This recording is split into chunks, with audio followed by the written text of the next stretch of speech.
AvengerForce.com.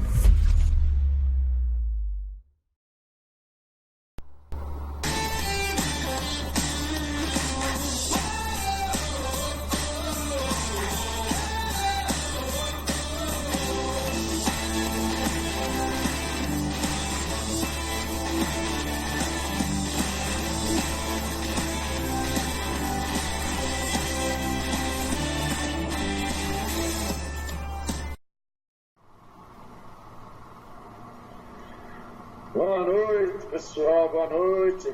Mais uma vez aí a dupla Militaria. Vamos mais uma vez aí à noite aí fazer a nossa live aí, tá?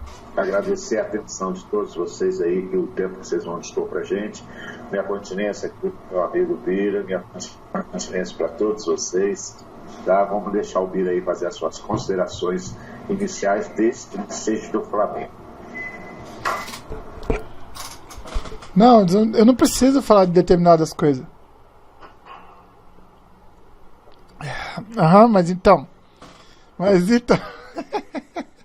Você tem comido muito peixe ultimamente? Não. Peixe é bom, sabia? Tem ômega 3. Você sabia que diz que peixe se alimenta de parmito também? Parmito, não sei se te lembra alguma coisa. Mas vamos em frente, pessoal. Uma boa noite, bom dia, boa tarde, desde a hora que vocês estejam vendo esse vídeo. Muito obrigado pelo tempo que vocês dispõem. Se inscrevam no canal Deus, Pátria e Família, né? Deixem um likezinho, compartilhem. Chame o pessoal, chame a galera, que aqui a gente traz informação de verdade. A gente vai colher em alguns outros locais, trazer para cá e fazer o nosso comentário. Por quê? Para dar aquela mesma impressão que você tem quando está vendo os vídeos dos outros canais, mas com uma análise mais voltada para a opinião pública e não uma análise sensacionalista, que é o que a gente conta no geral. Certo, meu camarada? Podemos começar? Podemos começar? Vamos lá, primeira volta, vamos lá. Pessoal, atenção, chegou a hora de separar o joio do trigo.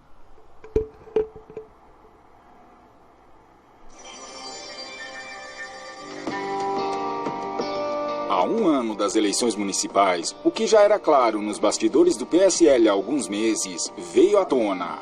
A intensa batalha pelo poder dentro do partido, que antes da filiação de Bolsonaro era insignificante, totalmente desconhecido, pode implodir e esvaziar a legenda. Diante de tantos infiltrados que pegaram carona para se eleger, chegou a hora de sabermos quem é quem e de que lado está. A declaração de Bolsonaro de que o presidente do PSL, Luciano Bivar, estaria queimado, enfatizando ainda para um jovem pré-candidato a vereador que o PSL deve ser esquecido, revelou o grau de insatisfação do presidente com o explosivo e instável partido. Em entrevista, Bolsonaro disse que o partido precisa corrigir os seus erros, deixando a vaidade de lado, e que a arrogância e a petulância de alguns devem ser anuladas. Não existe prazer maior que ver o meu partido votando coisa séria, todo mundo se comunicando, conversando. A gente quer o bem do país. A imprensa, obviamente, aproveitou para meter lenha na fogueira e se lambuzar. Alexandre Frota, que está feliz, pois atingiu seu objetivo e passou a frequentar o noticiário da Globo após começar a criticar Bolsonaro, e que foi expulso do PSL, se juntando ao partido de Aécio Neves, FHC, Dória e do Picolé de Chuchu, como esperado, também correu para atacar o presidente e ganhar as manchetes. Em resumo, as polêmicas que continuam foram e são inúmeras e devem, naturalmente, separar o joio do trigo dentro do PSL, ou, se Bolsonaro sair, em outro partido. O presidente da República sabe muito bem como funciona o jogo político em Brasília e que não tem partido político nenhum que se salva no covil. Vale lembrar, quando Bolsonaro estava no PP em 2014, ele mostrou que não tem o rabo preso com os canalhas e, publicamente, detonou o próprio partido em votação no Congresso. O meu líder está encaminhando sim, então é sinal que eu devo votar não. Caso contrário, estaria no Petrolão. E o meu partido, o PP, senhor presidente, é o partido que nas páginas policiais e políticas está em todas. Inclusive, a minha orientação ao longo de De anos que eu estou no PP, quando o PP encaminha sim, eu voto não. Quando encaminha não, eu voto sim. Que é uma vergonha que acontece. É o preço de apoiar sabujamente um governo corrupto e imoral. Mas qual seria o destino de Bolsonaro e de seus aliados, caso a saída se confirme? Apesar das especulações da criação de um novo partido, ninguém tem absoluta certeza ainda. O que se sabe é que Bolsonaro é maior do que qualquer legenda. Carregou todos os parlamentares do PSL nas costas na eleição de 2018, inclusive os traidores que agora o atacam. E sem ele, o PSL volta à condição de minúsculo, insignificante e não elege ninguém nas eleições municipais do ano que vem. O trunfo de Bolsonaro é um abaixo-assinado do dia 7 de setembro, com 34 assinaturas de deputados do PSL que defendem a renovação completa da sigla. Obviamente, todos os deputados que assinaram as 3 páginas do manifesto estarão no bonde da saída do partido caso Bolsonaro resolva sair. Será que finalmente teremos um partido conservador de verdade no Brasil? Vamos mudar esse trem do Brasil, pessoal. Mudar esse negócio aí, tá na nossa mão. Não tem que ficar com mimimi, não, com cheio de dedo, educadinho. Vamos buscar aí o centro, a governabilidade, nem para direita, nem para esquerda. Vamos mudar esse Brasil, não dá para ficar nessa vaselina que tá aí, não. Dá para mudar, vambora, pô. Vamos mudar esse país, pô. Tô botando meu na reta por todo mundo e por mim também. Vambora, pô. Vamos mudar esse Brasil. Pode confiar, o Brasil vai dar certo. Rapidinhas. Entre muita desconfiança de quase a totalidade da população, Augusto Aras assumiu a PGR. Os trabalhos começaram e logo saberemos como será a atuação do novo Procurador-Geral da República. A ministra do STF, Rosa Weber, encaminhou a Aras o pedido do PT para investigar os procuradores Deltan Dallagnol e Tameia Danelon. O PT pediu à ministra para abrir inquérito no STF sob suposta participação da procuradora na redação de um pedido de impeachment de Gilmar Mendes, com apoio de Dallagnol. Rosa Weber, em seu despacho, afirmou que os dois não têm foro na corte e, por isso, encaminhou o pedido para que a PGR decida se a investigação será aberta ou arquivada. Será uma prova de fogo para o novo PGR, criticado por declarações à esquerda e críticas públicas à Lava Jato. A Veja revelou que a investigação da suposta ligação entre o PCC e o PT pode trazer à tona esquema milionário para aliviar o aperto contra a bandidagem. Segundo a matéria, a Polícia Civil vai pedir a quebra dos sigilos bancário e fiscal do advogado do PT citado pelo PCC. As conversas de Délcio Gouveia Luiz, o Délcio português, no aplicativo WhatsApp, sugerem que Prado recebeu R$1,5 milhão da organização criminosa para entrar com uma ação no STF contra uma portaria de Moro. Décio se tornou responsável pela contabilidade da organização criminosa após a prisão do líder Marcola. Seu celular foi apreendido no dia 16 de agosto deste ano, quando foi preso em uma casa luxuosa em Búzios, no Rio de Janeiro. Em uma série de mensagens, uma outra pessoa envia a ele detalhes do pagamento de R$3,2 milhões para advogados. R$1 milhão seria destinado a Carlos Nicodemos, para que o advogado movesse uma ação contra a portaria 157 de Sérgio Moro, na Corte Interamericana de Direitos Humanos da OEA. Segundo as mensagens, Prado receberia R$1,5 milhão para apresentar no STF, em nome do PT, uma arguição de descumprimento de preceito fundamental, ADPF, contra a mesma portaria.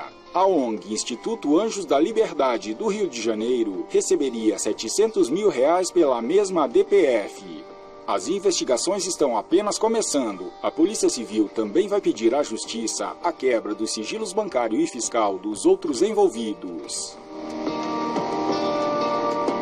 O que mais espanta nas revelações bombásticas da delação do Palocci é o silêncio sepulcral da grande mídia, nitidamente receosa em divulgar as confissões do petista e acabar produzindo provas contra si.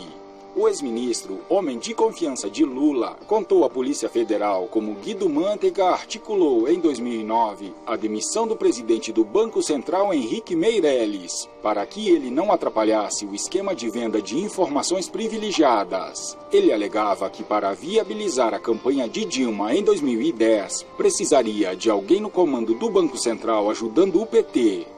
não conseguiu derrubar Meirelles. Por isso, diz Palocci, ele ficou muito aborrecido. Palocci conta que o substituto de Meirelles seria Luiz Gonzaga Beluso e o BTG, o banco destinatário das informações privilegiadas. Lula deu a ordem durante reunião com Manteiga e José Carlos Bunlai, segundo Palocci. Palocci diz que afinal convenceu Meirelles a se demitir, mas fez Lula suspender o esquema de informação privilegiada, que só iniciaria em 2011. O BTG é descrito como o banco que possuía proximidade com o PT e acertou o repasse ao partido de parte dos ganhos com as operações. É mais uma prova de que, na era petista, não havia uma movimentação, uma decisão que não tivesse como metas a perpetuação no poder e o assalto aos cofres públicos. O presidente Lula também começou só olhando campanha. Já no fim do seu primeiro mandato, muita coisa pessoal ele tinha pedido para ele, em termos de dinheiro que eu pessoalmente levei e entreguei para ele. No fim do seu segundo mandato, aí ele preparou sua aposentadoria. Recebeu 300 milhões da Odebrecht numa conta corrente de disponibilidade, recebeu seu sítio, que foi feito, combinado para seu uso, o apartamento. Palocci revela que quase todos os órgãos do governo federal estiveram envolvidos no esquema de corrupção, com poucas exceções, como o Banco Central. O presidente Lula que roubar ali era um perigo, porque desestabilizava a moeda brasileira, não apenas uma atividade setorial. E ele acabou concordando. Fora isso, todos os órgãos, o Correios, os órgãos do setor elétrico, os bancos estatais. Não nos esqueçamos que o inimigo está aí do lado. O inimigo não dorme.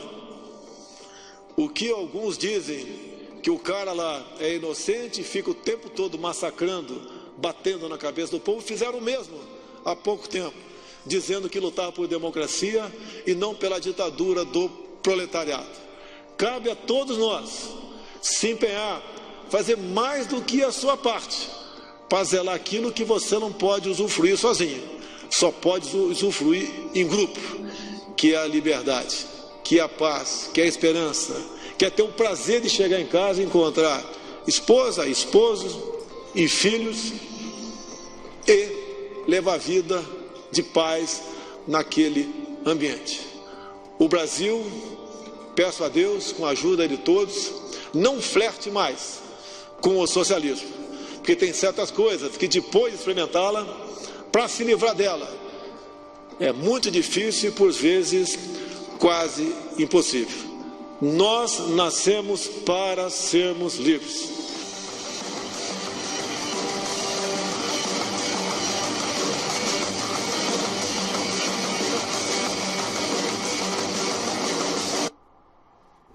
Faria, começa comentando você. Bira, você percebeu que o Bolsonaro já está perdendo a estribeira aí, né? Com esse pessoal aí, você vê que ele está mais atacando mais, né? E você viu que o Bolsonaro comparou aí o PT como se fosse droga, né? Difícil de sair, né? Porque faz a lavagem cerebral aí do pessoal, né? Então, o Bolsonaro está certo, cara. O Bolsonaro não está errado, não. Agora, nós temos que apoiá-lo, né? Nós temos que apoiá-lo. Se não apoiarmos, esse país não vai mudar nunca. Tá contigo aí, Pedro. Bom, boa parte do que tem esse áudio aí a gente já falou ontem. Então, no caso de partido, questão de partido, o meu partido é o Brasil, como a gente colocou ontem na live. Para o partido que for o presidente, para mim, tanto faz, contanto que não seja para um partido de centro-esquerda, né? E a gente sabe que quem fez o PSL não era ninguém, foi o Jair Messias Bolsonaro. Bom, quanto à paciência do presidente, ele teve um período que ele ficou quieto, mas aí agora ele está se sentindo um pouco mais, né? Depois que ele mostrou um pouco mais de trabalho, com uma vontade maior de chamar a atenção, inclusive do nosso público, naquele pessoal que votou nele. Você falou de droga agora, aí tem uma droga no Brasil chamada vamos dizer assim, politicamente correto, né? Que eu já escrevi sobre isso, que eu acho que eu errei, eu acho que ele está sendo muito duro, ele está sendo muito incisivo, como na parte do vídeo ele falou, pô, para com essa frescura, pô, ou muda, ou vocês vão se lascar, pô, ou vai logo para fazer o que tem que ser feito, ou, né, porque começou um trabalho de centro-esquerda agora no Brasil, em cima do PSDB, e todo mundo está vendo isso. Coisas ridículas, até como diz o Alexandre Frota, que vai derrubar o Bolsonaro, que quer juntar um exército para derrubar o Bolsonaro, com gente ignóbeis e imbecis, né, que estão aí jogando pedra no Bolsonaro por desconhecimento da lei, por gente que ainda insiste por romantismo puro, falar em 142, artigo 1º, é puro romantismo.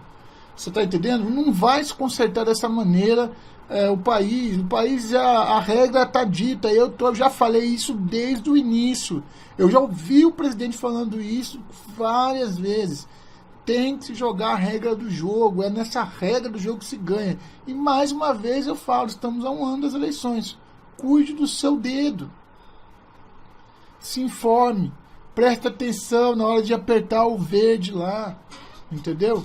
Cuidado para a lata de lixo que você está jogando teu voto. Mesmo que a gente hoje tem que prestar atenção, que já é uma segunda eleição depois que a gente deu essa revirada, né, no Brasil, que a gente começou a ter consciência política. Então, quando a gente for votar, isso falando como opinião pública, quando a gente for votar, a gente tem que saber em quem está votando, independente da sigla do partido. Não é porque é o PSL, não é porque é o... Não, tem que saber quem que é a pessoa.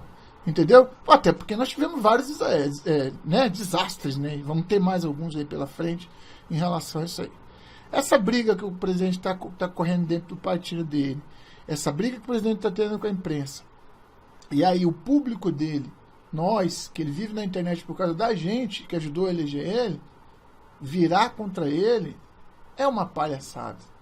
Aí tem que perder a paciência, né, Faria? Se você tá brigando, como ele falou, tá colocando dele na reta por todos nós, aí vem um ingrato e vai lá, eu sou o dono da verdade, não sabe nem do que tá falando e não tem nem a cara de pau. Não tem a lucidez de pedir desculpa depois pro presidente porque tá falando besteira. Isso aqui não é puxação de orelha de ninguém, não. Isso aqui é consciência, gente. Consciência.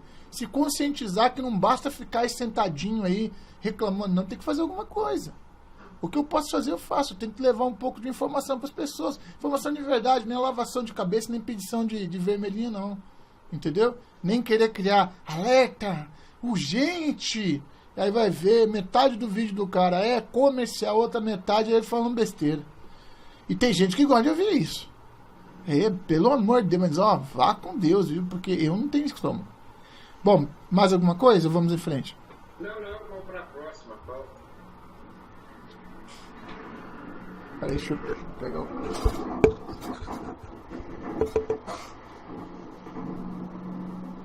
Quando eu falo que esses ecologistas não ligam, esses ambientalistas não ligam para a natureza, né, tem gente que acha que eu estou exagerando.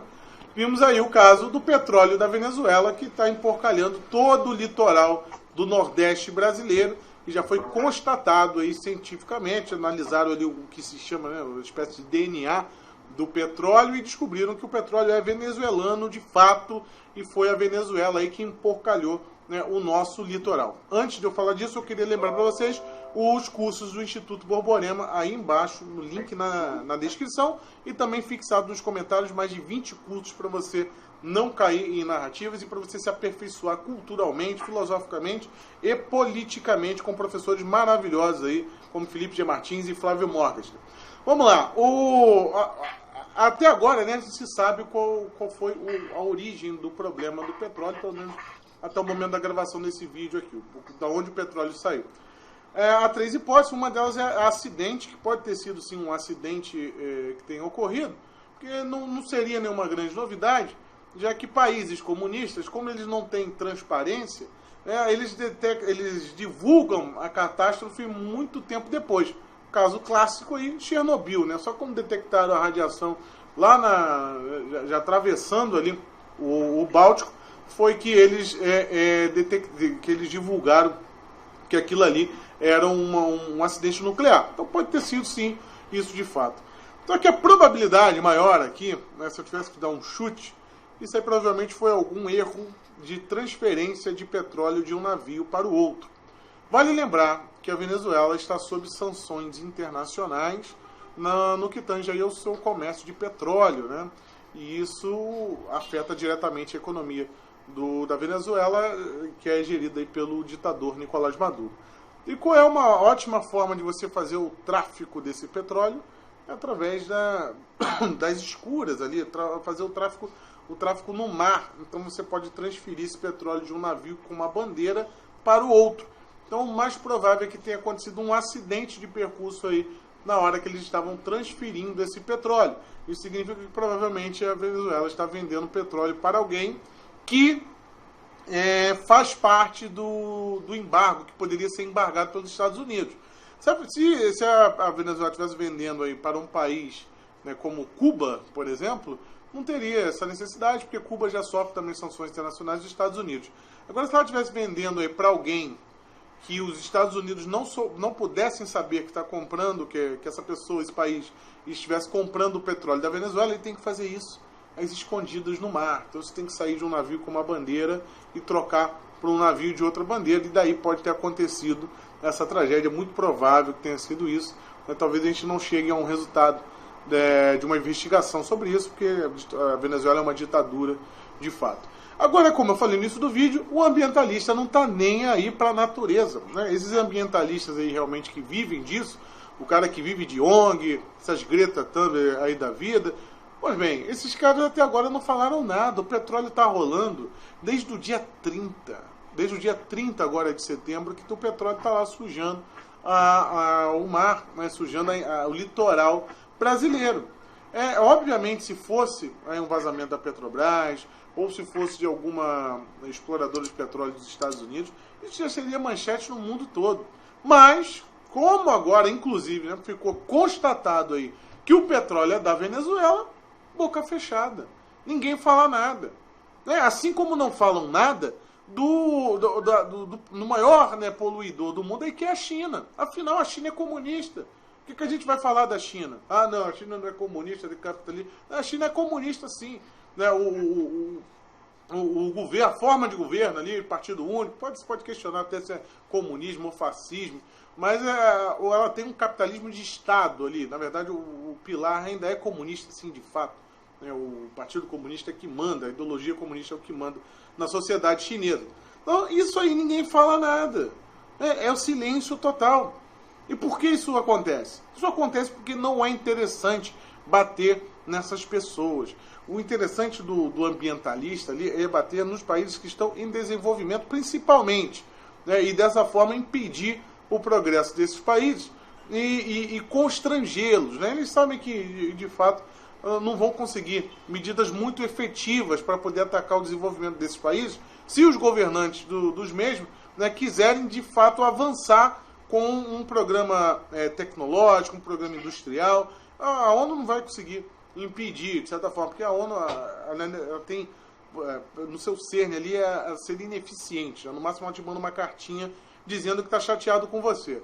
Mas a narrativa, o constrangimento, né, o assassinato de reputação é muito eficiente, sim, e aí você pode conseguir um estrago a longo prazo. Vale lembrar que até nessa queimada fake aí da Amazônia, né, quando eu digo queimada fake, não é que não teve incêndio, mas é como se fosse um incêndio realmente provocado por negligência do governo, que não foi, era um incêndio, inclusive, menor do que acontece, né, aconteceu nos outros anos, uma coisa do fenômeno ali natural, o clima seco, mas o que importava ali naquela situação era queimar o Brasil no mundo todo, principalmente por parte aí dos franceses, que queriam, como de fato agora falaram, a ministra falou que não vai assinar o acordo da União Europeia com o Mercosul. Então, ali estão os interesses verdadeiros dessa gente. Não tem nada a ver com ambientalismo. Tá? Então, chegue dessa paranoia. Gente achando que o cara que está querendo proibir o canudinho está querendo fazer isso para salvar a tartaruga. O cara não quer fazer isso por causa da tartaruga. Até mesmo que é uma imbecilidade tão grande, né? Você vai no Bob's, por exemplo, você não pode ir lá comprar o refrigerante com o canudo. Mas aí o cara te dá uma tampa de plástico e um copo de plástico. A tampa tem um buraco ali do canudo que aquilo ali prende no bicho de qualquer forma. Mas se o interesse fosse realmente ali salvar o animal, proibia tudo. Não é uma grande bobagem. Acho que ele já deu o recado, ele começou a repetir, né? Faz o comentário aí. Pra falar aí. Fala de novo aí. Eu acho que... deu o microfone aqui. Eu ainda vou aguardar, Pedro. Eu vou aguardar para me pronunciar, tá? Tá bom, então vamos à próxima pauta. Mas eu ainda acho que ele já sabe o que é, só não acharam a maneira de divulgar isso ainda. Porque, com certeza, pelo tipo de petróleo, para quem já fez, para quem já tem catalogado o tipo de petróleo que tem em cada lugar, e os únicos produtores de petróleo que tem por aí são poucos, né? Em Brasil, eu não sei se o Chile produz, eu não tenho esse mapa, mas aposto que tem na Petrobras, né? E tipo da octanagem, do tipo do petróleo, né? Mas vamos em frente.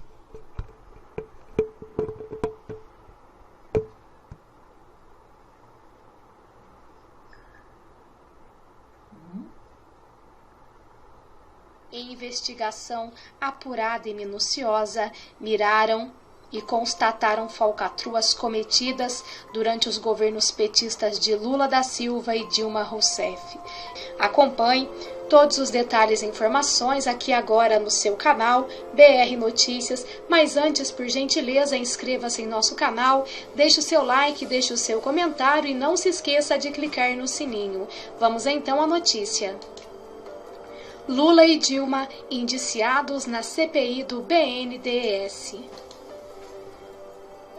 Criada em março deste ano, a CPI investiga contratos firmados pelo BNDES entre 2003 e 2015, com foco nos acordos internacionais. O relator da Comissão Parlamentar de Inquérito, CPI do Banco Nacional do Desenvolvimento Econômico e Social, BNDES, deputado Altineu Cortes, apresenta nesta terça-feira, dia 8, o relatório final da investigação que mirou falcatruas cometidas durante os governos petistas de Lula da Silva e Dilma Rousseff. No documento, com mais de 400 páginas, Cortes listará uma série de irregularidades cometidas no Banco Estatal e pedirá o indiciamento de Lula e Dilma pelos crimes de corrupção e formação de quadrilha. O deputado também vai recomendar o indiciamento de Emílio e Marcelo Odebrecht, dos irmãos Joesley e Wesley Batista, além de ex-servidores do BNDES envolvidos na roubalheira da Caixa Preta do banco. A comissão investiga as empreiteiras brasileiras que obtiveram financiamentos para obras no exterior, principalmente os projetos em países como Gana, Guiné Equatorial, Venezuela, República Dominicana e Cuba. A justificativa para o investimento seriam contrapartidas que colaborassem para o desenvolvimento econômico e social do país. Mas a Operação Lava Jato descobriu um duto milionário de propinas pagas por empresários ao Partido dos Trabalhadores em troca do dinheiro fácil no banco. O relatório do deputado Altineu Cortes teve como base os documentos entregues pelo Tribunal de Contas da União, sem trazer novos elementos de investigação. O texto pede, considerando os robustos elementos de prova, a anulação dos acordos de colaboração premiada dos empresários Joesley Batista, Wesley Mendonça Batista e do ex-diretor da JBS, Ricardo Saldi, por omissão e falta com a verdade, em seus depoimentos à Justiça. Altineu pede ainda à Procuradoria-Geral da República que avalie a possibilidade de rever ou rescindir o acordo de leniência firmado em 5 de junho de 2017 com a JF Investimentos. O documento sugere ainda a criação de uma corregedoria geral no BNDES, alteração de seus procedimentos e rotinas internas, de modo a que a auditoria independente referente à linha de financiamentos à exportação de bens e serviços de engenharia passe a ser contratada pelo próprio BNDES e introdução de índices e ferramentas para medir o impacto das operações de exportação de serviços sobre a geração e manutenção de empregos no país e no exterior, passando a incluir essa informação em seus relatórios, individualizada por operação, a ser divulgada no portal do banco. O relator sugere ainda que todas as medidas extrajudiciais e judiciais cabíveis para que o BNDES, por meio da BNDESPAR, possa pedir o ressarcimento de 25 bilhões da JBS referentes à compra da Bertin. O relatório final só deve ir à votação na semana que vem.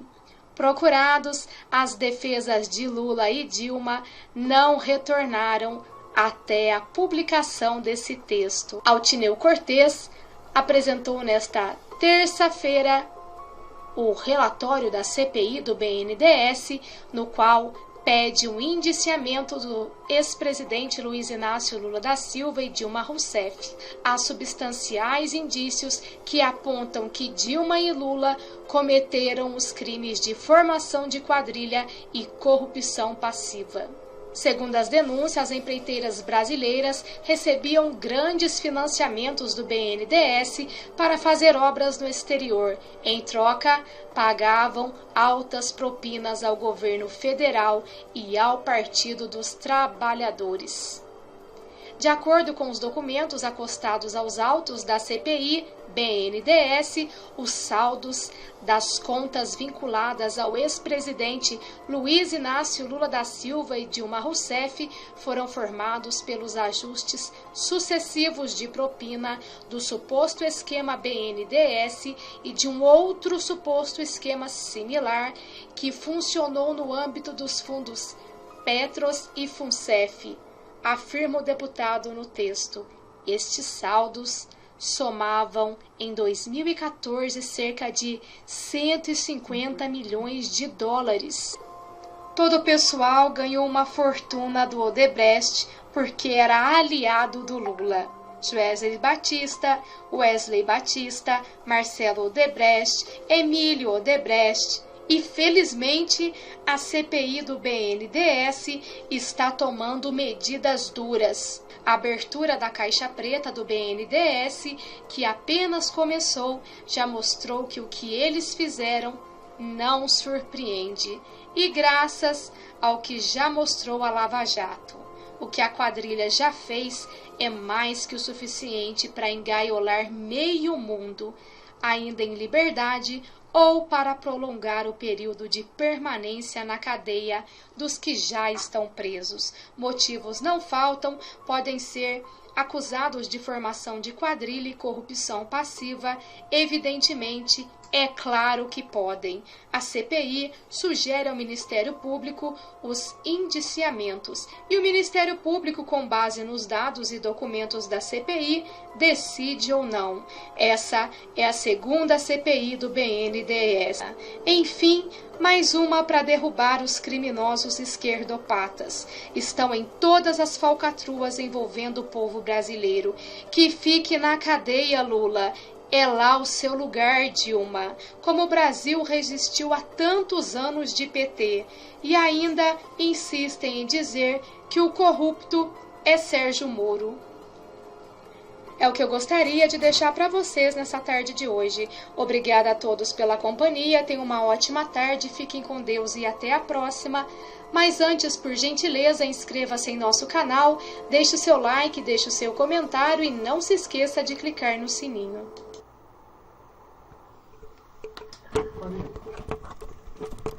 O cerco está fechando, né, Bira? O cerco está fechando, mas o que vai dificultar isso aí é o Superior Tribunal Federal, né? Mas o cerco está fechando aí. A Dilma, que achou que ela estava intocável, né? Começa já a aparecer as coisas de Dilma aí, né? Mas a esperança deles é o Superior Tribunal Federal. Todos nós sabemos disso, né? O que você acha? Bom, para primeiro fato, né, Dilma tinha que aparecer porque, na verdade, ela fez o desgoverno do Lula, né, porque é um poste, né, ele decidia tudo. Aliás, ela só começou a cair quando eles entraram em racha. Quando eles racharam e ela achou que podia se apoiar em outra coisa, aí veio o PSDB e puxou o tapetão dela, etc e tal. Mas ia ser engraçado, viu, ver a Dilma no banco dos réus. Será que alguém entendeu o que ele ia falar? Vai ser difícil. Olha, dona Dilma, a senhora foi, quando a senhora era presidente do Brasil, a senhora autorizou tal coisa. Veja bem, esse negócio de autorizar, do ponto de vista, meu Deus do céu, eu não sei nem o que pode sair daí, cara. Ó, Dilma no banco dos réus vai ser uma coisa de louco. Ou ela vai entregar tudo, ou ela vai morar com a Adélio. Dessa vez ela vai lá morar com a Adélio. Vai ficar com a Adélio para sempre. Das duas, uma, ela vai para a cela com o Lula, ou ela vai para o hospital com a Adélio. Vão definir a situação da Dilma. Mas é claro, né? Essa questão do BNDES é tudo uma questão de vontade política, de abrir. E como o pessoal não entende, quando você entra com um navio corta-gelo no Ártico, você não entra a 1.000 por hora, né? Você vai cortando o gelo devagarinho, certo? O navio chama corta-gelo, ele vai abrindo camada por camada, encontrou a camada mais pesada, ele para, daqui a pouco ele retoma. O pessoal achou que o Bolsonaro ia entrar na Antártida e ia sair rasgando, ia virar tudo água e tá tudo resolvido. As coisas, ó, entre pegarem a Dilma e a assunção do governo, elas foram 10 meses, basicamente. Mais uma hora. E quantas trocas? Foi 2 trocas de chefe no BNDES? Não sei se foram 2. Não sei se está na terceira ou está na segunda. Mesmo assim, por que teve que ter essa troca? Porque é claro que aqueles que estavam ali estavam envolvidos antes. Ou em algum nível do BNDES estavam envolvidos. Agora, como saber? Mas como é que o Bolsonaro coloca... Como saber, criatura, se o cara estava envolvido ou não estava envolvido? Só investigando. Só as investigações que vão informar, certo? Porque é impossível. Quem vê cara não vê coração. Entendeu? Então, muito menos que o cara está nitidamente, né, tentando não abrir a caixa de Pandora, que é a caixa do BNDES. Vocês viram aí 150 milhões de dólares que se sabe agora, do que já se fez na segunda CPI. O que é preocupante? Já vi algumas matérias aí, já hoje, falando a respeito de que já tem uma bancada grande do PSDB e do PT unida, junto com os puxadinhos, né, com a minoria ali, para tentar tirar o nome do Lula e da Dilma desse processo, né, dessa entrega. Porque o relator, ele apresentou, agora ele vai ter que apresentar para o Ministério Público, certo? Então eles estão tentando negociar para tirar. Eu não sei como é que eles vão fazer isso. Até porque não se faz nada no BNDES sem autorização do presidente da República, certo?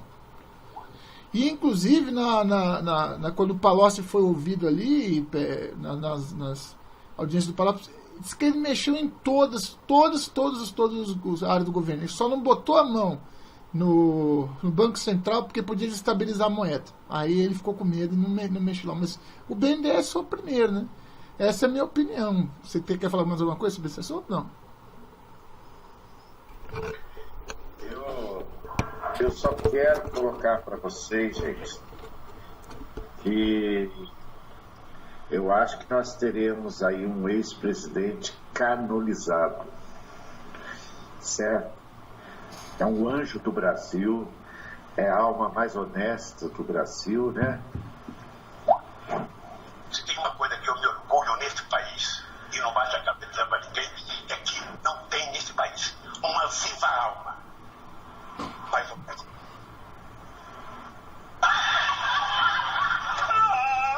Muito boa.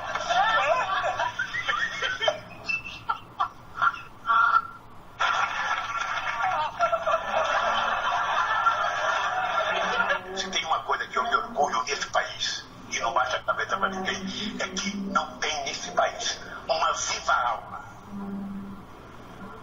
Mais honesta.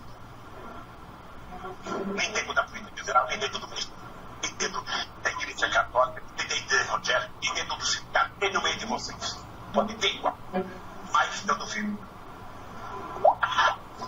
Então nós estamos ruins, né, Bira? Se ele é a alma mais honesta do Brasil, nós estamos ruins, hein, cara? Ninguém é mais honesto do que ele, nós estamos perdidos. Eu tô preocupado. Eu acho que eu vou lá em Curitiba pedir para soltarem ele, porque realmente é uma injustiça muito grande. Com um homem tão, né? De repente nós estamos mesmo aí soltando o Barba Rasa e prendendo Jesus. Ele se equiparou a Jesus Cristo, rapaz. Se isso não é pecado, eu não sei que pecado que é, o que é mais pecado, né? Mas aí eu fico lembrando dele dando uma entrevista lá, depois que ele já era presidente, falando que ele chegava lá na Europa e mentia. Dizia que tinha 20 milhões de crianças na rua. Aí um assessor dele chegou, não sei quem foi, chegou pra ele e falou assim, mas Lula, 20 milhões de crianças na rua, a gente não conseguia nem andar se tivesse 20 milhões de crianças na rua. Aí ele falou assim, tudo bem, vocês não precisam saber desse negócio. Quer dizer, ele dava risada que ele mentia. Aí vem com essa cara deslavada dele, realmente, olha, se tem um cara que merece o troféu óleo de peroba, é esse cara, viu? Meu Deus, o cara de pau, meu irmão. O cara de pau é cancerígeno, né? Porque, é como diz o Bolsonaro, para curar essa doença vai demorar muito tempo ainda. Vai demorar, mas devagarinho a gente vai chegando lá. Vamos em frente? Não, peraí. Só colocar um pedacinho aqui, ó. Só um pedacinho aqui, ó. Do que apartamentos que tem tijolo, que tem cerâmica, que tem uma janela boa que abre para o mundo. E o Minha Casa, Minha Vida, ele fala de família. Falou de família, fala de criança. E aí deixa eu puxar uma brasa para minha sardinha. Fala da mulher, fala da mãe, fala também do pai, fala da mãe. Ali, da porta para dentro, a mãe, ela é essencial. Da porta para fora, os dois são muito importantes. Agora, da porta para dentro, o pai também é importante.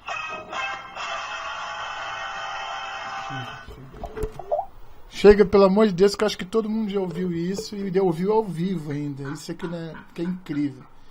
Mas aí eu vou ter que pedir para que tem que ter um psiquiatra do lado do juiz quando for ouvir ela para tentar entender do que ela está falando. Entendeu?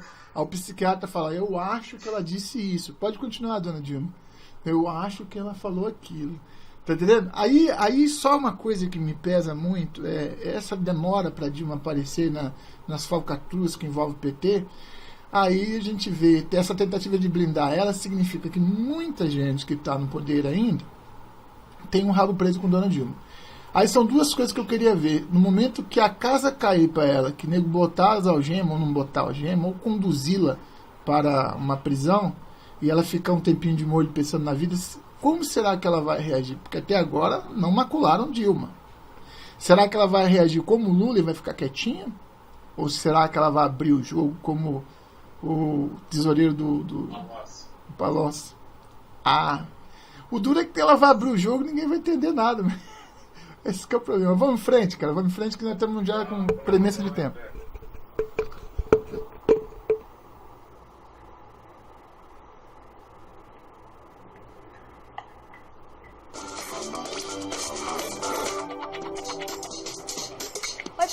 Começa mais um Hashtag Informei para você ficar ligado nas principais notícias do dia. Bora lá?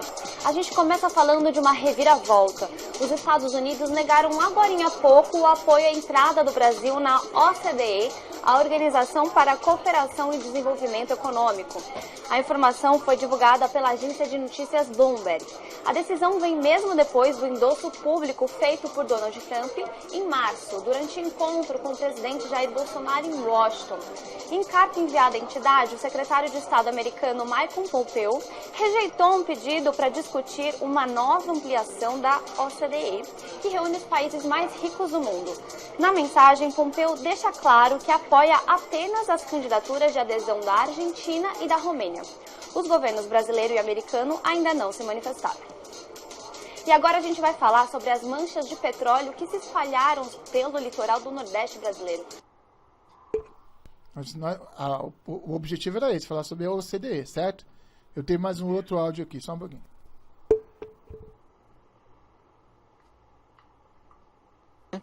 Muito bem, pauta número 5, o Brasil vai continuar na lista de espera da OCDE. Segundo a Bloomberg, o governo norte-americano vai priorizar o ingresso da Argentina e da Romênia na organização. A informação tem como base uma carta enviada pelo secretário de Estado Mike Pompeo ao secretário-geral da OCDE, Angel Gurria, que em 28 de agosto desse ano, em março desse ano, o presidente americano Donald Trump declarou que apoiaria o acesso do Brasil na OCDE durante a visita de Jair Bolsonaro a Washington. Organização para a Cooperação e Desenvolvimento Econômico, certo, Bruno? Que não está escrito aqui, volta e meia, eu me confundo com essas siglas, mas é isso mesmo. Aspas, apoiamos a expansão da OCDE a um ritmo controlado que leve em conta a necessidade de pressionar as reformas de governança e o planejamento de sucessão. Continuaremos a trabalhar com outros membros da OCDE para encontrar um caminho para a expansão da instituição. Todos os 36 países membros da OCDE devem concordar por consenso com o calendário e a ordem dos convites para iniciar o processo de adesão à OCDE. Fecho aspas, é o que diz a nota do site da Embaixada e Consulado dos Estados Unidos. Repito, Onyx Lorenzoni, ministro-chefe da Casa Civil do governo Jair Bolsonaro, minimizou a espera do Brasil para entrar na OCDE. Aspas, estamos assumindo as diretrizes da OCDE para entrar na organização. No futuro será a OCDE que fará questão que o Brasil entre. Fecho aspas, foi o que afirmou então o Onyx Lorenzoni. Zé Maria Trindade, houve muita expectativa por parte do governo, daqueles que atuam na diplomacia internacional, pela entrada da OCDE, houve o aceno do Donald Trump para o início do processo, e eu não vi qualquer manifestação, pode ser que apareça aí, eles façam questão de mostrar, de que eles já tinham certeza de que não seria dessa vez, que seriam de fato Argentina e Romênia como foram. Então ficou com um gosto de derrota que a imprensa está tratando assim, e o pessoal do governo ligado à diplomacia internacional está dizendo que não tem nada fora do lugar, que é o processo, que está em andamento, que isso ainda vai acontecer. Mas o Donald Trump sempre foi um negociador que, de acordo com a circunstância, faz aquilo que é melhor para o país dele. E ele achou que, nesse momento, era melhor deixar só Argentina e Romênia, até para não incentivar muito a abertura da OCDE para outros países lá na Europa. Diga aí, Zé Maria. Felipe, você acredita que eu li um livro do Donald Trump, quando ele nem pensava em entrar para a política, exatamente sobre a arte de negociar? Exatamente. Hoje eu acho muito estranho isso, mas enfim, ele tem um livro antigo, A Arte de Negociar, e ele conta lá as histórias e as negociações dele para construir prédios em Nova York, nos Estados Unidos, enfim. Aqui, pelo menos 2 ministros disseram que estão conscientes de que se trata mesmo de uma fila. Havia um debate ali, não no governo, mas fora do governo, no Congresso Nacional, de que o que seria melhor para o país, para o Brasil, é ser um grande entre os pequenos ou ser um pequeno entre os grandes, né? Mas a conclusão do presidente Jair Bolsonaro é essa, de entrar mesmo, e foi aos Estados Unidos e fez o pedido formal e ouviu do presidente Donald Trump de que isso seria possível, mas é preciso cumprir ali alguns degraus, algumas adequações de assinatura, inclusive de alguns convênios e se preparar. Então, o governo acha que estava consciente desta fila, esse termo é que foi usado, fila, né, para entrar neste seleto grupo. E agora é esperar o próximo convite. Não há muito... Eu acho muito mais importante a entrada do Mercosul na Comunidade Econômica Europeia do que exatamente a OCDE. Vamos lá. Já tem um monte, tá pipocando aqui no meu celular, já um monte de youtuber reconsiderando o que falou mais cedo. Eu vou mostrar por quê. Você vai sumir um pouquinho aí, tá? Ó, desmentida fake news sobre a OCDE. Mike Pompeo assegurou que os Estados Unidos apoiam totalmente a entrada do Brasil no seleto grupo. Como já noticiado mais cedo, pelo Conexão Política, o secretário de Estado norte-americano Mike Pompeo precisou vir a público para desmentir as recentes fake news publicadas pela mídia brasileira. Ao longo da tarde desta quinta-feira, vários portais de imprensa noticiaram que os Estados Unidos desistiram de apoiar a entrada do Brasil no seleto grupo da OCDE. A repercussão foi tanta que alcançou proporções internacionais. Várias agências estrangeiras endossaram a ideia de uma possível quebra de compromisso. Lê do engano. Mike Pompeo faz redes sociais e, ao contrário do que disse a mídia, os Estados Unidos continuam apoiando a entrada do Brasil no seleto grupo. Os Estados Unidos, consistentes com a declaração conjunta de 19 de março do presidente Trump e o presidente Bolsonaro, apoiam totalmente o Brasil no início do processo para se tornar um membro da OCDE. Congratulamos o Brasil por seus esforços contínuos em relação às reformas econômicas, melhores práticas e uma estrutura regulatória alinhada aos padrões da OCDE. Somos apoiadores entusiasmados da entrada do Brasil nessa importante instituição. OSEA fará um grande esforço para a adesão do Brasil, disse. Portanto, isso aqui vem provar o seguinte. Pegam uma coisa, né? A mídia pega uma coisa que é como pode ser uma fila. Você vai entrar no seleto grupo, certo? Vamos lá.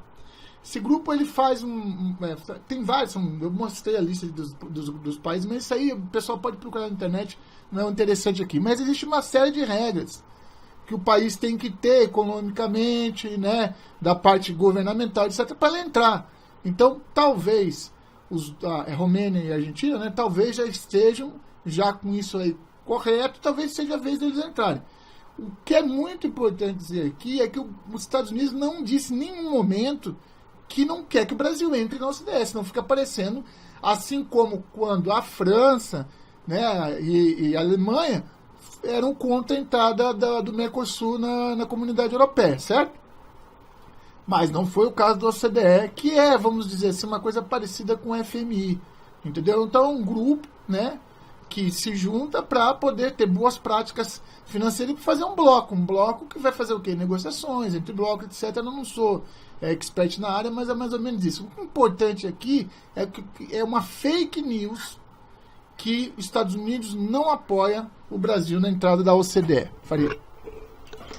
Mas aí o problema é a nossa mídia também, né, Kira? Sempre. O problema é a mídia que ela sempre vai do lado para denegrir a imagem do nosso governo, né?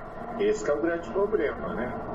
Então, a partir do momento aí, eu falei aí mais cedo aí, vocês perceberam que o Bolsonaro já está perdendo a estribeira com a mídia, né? Vocês viram a última entrevista dele aí, né? Que ele já soltou os cachorros já, porque, não é possível, gente. Falaram do funcionalismo público aí, coisa que ele nunca comentou, a mídia foi lá e colocou. Então, quer dizer, o problema do Brasil também é a nossa grande mídia, né, gente? A nossa grande mídia aí, ela vai tentar de tudo, de qualquer forma, denegrir a imagem aí do Bolsonaro, né? Tá contigo, Pedro. O problema é que a grande mídia, assim como boa parte da grande mídia americana, é de esquerda, né? Eles têm esse viés aí. Mas, infelizmente ou felizmente, a gente consegue aqui fazer uma leitura de vários sites. Não é questão de ser a hora, é para se habilitar. Por exemplo, deixa eu explicar para você. O cara vai entrar num clube lá, ele tem que fazer o exame da piscina, né?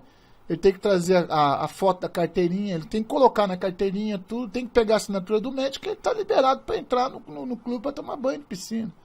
Eu quero entender que depois dessa do Mike Pompeo vir a público desmistificar e falar que isso é mentira, essa fake news, inclusive na internet, inclusive pipocou aqui no meu celular um monte de youtubers que mais cedo falaram uma coisa e o próprio site Conexão Política falou que mais cedo também caiu nessa pegadinha. Isso foi uma pegadinha da mídia, entendeu? Então não dá para bater o olho e não olhar outras coisas. Eu já tinha esse conhecimento quando começou. Isso foi que horas que eu te falei? Eu te falei mais cedo, né? Aí eu falei, dá uma olhada, estuda isso aqui, porque isso aqui é mentira. Aí você falou, eu vou dar uma olhada. É mentira. É mentira pura. Eu tenho certeza que é mentira. Por quê? Porque se fosse verdade, o primeiro a ficar sabendo ia ser o governo brasileiro, ia ser o primeiro a falar, olha, gente, não vai ser agora, vai ser mais pra frente. Mas não foi dito que se ia ser agora, isso não ia ser. Foi dito que há vontade dos Estados Unidos de entrar. Agora o Brasil, para entrar nesse clube da OCDE, ele tem que ter suas prerrogativas certo lá no clube, lá, uma certificação, vamos dizer assim. Ele tem que ter uma certificação. É isso aí que eu queria falar. Você sabia que os esquerdistas estão batendo em tudo que é lado, né? Estão batendo em tudo que é lado, mas estão passando mal com o que está acontecendo no Brasil. Então, não estão?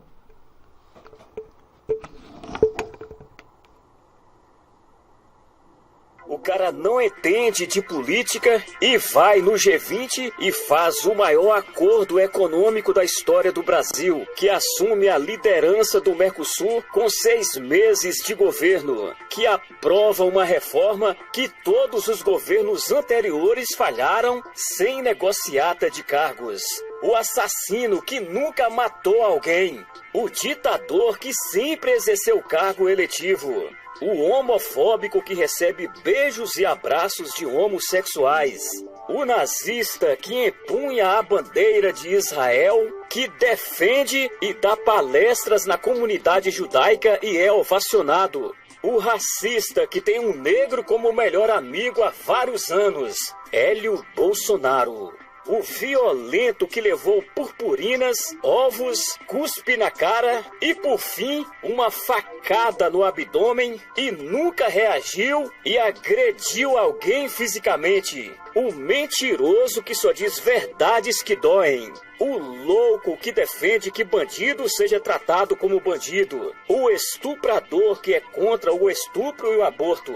O radical que defende que o cidadão tenha o direito de defender sua família e sua propriedade. O burro que inteligentemente admite quando não entende de determinado assunto. O único corrupto que não tem processo por corrupção em 27 anos atuando no ambiente mais corrupto do mundo. O candidato dos ricos, que fez a campanha mais pobre da história e o mais atacado por todos. O político mais burro, pois anuncia seus principais ministros, não deixando margens para negociatas no segundo turno. O prepotente que ousa dizer que não negocia cargos com partidos em troca de tempo de TV. Eu duvido muito que alguma eleição marcou a sua vida como a de 2018, na qual elegemos Jair Messias Bolsonaro. E é por isso que vamos repeti-la em 2022. E é por isso que somos todos Bolsonaro, um presidente que não entende de economia, cujo governo já fez muito pela economia do país.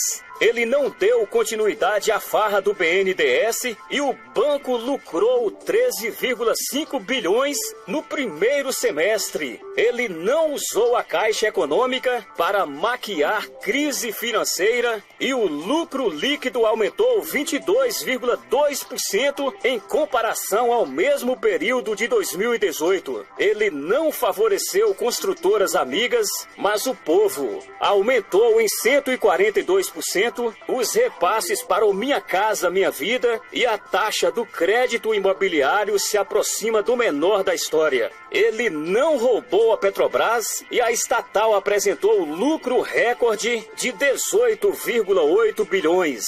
O maior resultado já atingido por uma empresa com ações na Bovespa. Ele não sufocou os empreendedores e quase 500 mil vagas de emprego foram criadas. Ele não negociou com amiguinhos, ditadores de republiquetas e o superávit da balança comercial foi de 2,93 bilhões. Ele não estrangulou o mercado e só no mês de julho o setor de máquinas e equipamentos cresceu 2,4% e a venda de veículos novos subiu 12%. Ele não cria insegurança nos investidores. Assim, a taxa Selic despencou para 5,5% e o crescimento atingiu o mesmo patamar da China, ficando atrás somente dos Estados Unidos e Indonésia na comparação global. Ele não passou a mão na cabeça de vagabundo e os crimes violentos reduziram 22%. Realmente, ele não entende de economia, ele não fala nada para agradar a imprensa, ele não é politicamente correto, ele não prioriza direitos humanos e minorias. É absurdo um presidente deixar as estatais terem lucro, permitir que o mercado respire, melhorar a segurança pública, captar investimentos externos, cortar relações com ditadores socialistas e estreitar laços com os Estados Unidos. Coisa de fascista. Saudades dos empresários falindo, da Petrobras sendo usada de propinoduto, do BNDES financiando portos em Cuba e estradas na Venezuela, do governo perdoando dívidas do Zimbábue e ainda emprestando mais dinheiro. Como vamos viver sem 60 mil homicídios e 14 milhões de desempregados? Estamos perdendo nossa identidade. Não tem como apoiar. Só nos resta gritar. Ele não. Ele nunca. Nós seremos resistência. Os homens tropeçam por vezes na verdade, mas a maior parte torna a levantar-se e continua depressa o seu caminho, como se nada tivesse acontecido. Aí, aquela frase que ele sempre fala, a verdade vos libertará. Né? Bom, eu vou fazer minhas considerações finais, tendo visto que nós já passamos de 1 hora. Deixar o Farias aí fazer as considerações finais dele e nossa cerimônia de encerramento. E dizer para vocês que é sempre um prazer trazer essas informações aqui. São informações, sim, de outros canais que a gente procura, seleciona, mas a gente mantém sempre aqui, vamos dizer assim, a autenticidade deles, e a gente procura trazer isso para poder explicar melhor para as pessoas que não caiam na primeira conversa, no primeiro urgente, porque esses sites que nós trazemos aqui são pessoas de confiança que falam aquilo que deve ser dito. Não é aquilo que a gente quer ouvir, não. É o que deve ser dito. Um grande abraço, uma boa noite, um bom dia, uma boa tarde. Muito obrigado. Não esqueça de deixar um likezinho. Faria, é com você. Pessoal, não esqueça de deixar o like, não, hein? Pelo amor de Deus. Eu e Bira não vamos tirar dinheiro de ninguém, não, viu? O like não vai tirar dinheiro de ninguém, não, viu? Não vai tirar vermelhinha, não, viu? Pessoal, mais uma vez, agradeço aí a atenção de todos vocês, né, por dispensar esse tempo aí para nos ouvir, tá? Espero que tenham gostado, principalmente esse último áudio que o Bira colocou aí, tá? Principalmente esse daí, que eu acho que foi o êxtase aqui da nossa live hoje, tá? E, como eu falo, né, como eu termino a live, né, nossa união é importante, continua sendo importante, cada dia que passa, vamos continuar unidos para um Brasil melhor com o Bolsonaro, que é a saída que esse país tem. De coração, para coração, um beijo no coração de vocês com maior respeito, tá? E amanhã, com certeza, nós aqui estaremos de volta aí, tá ok? Minha continência para todos. Tchau, pessoal. Vamos lá.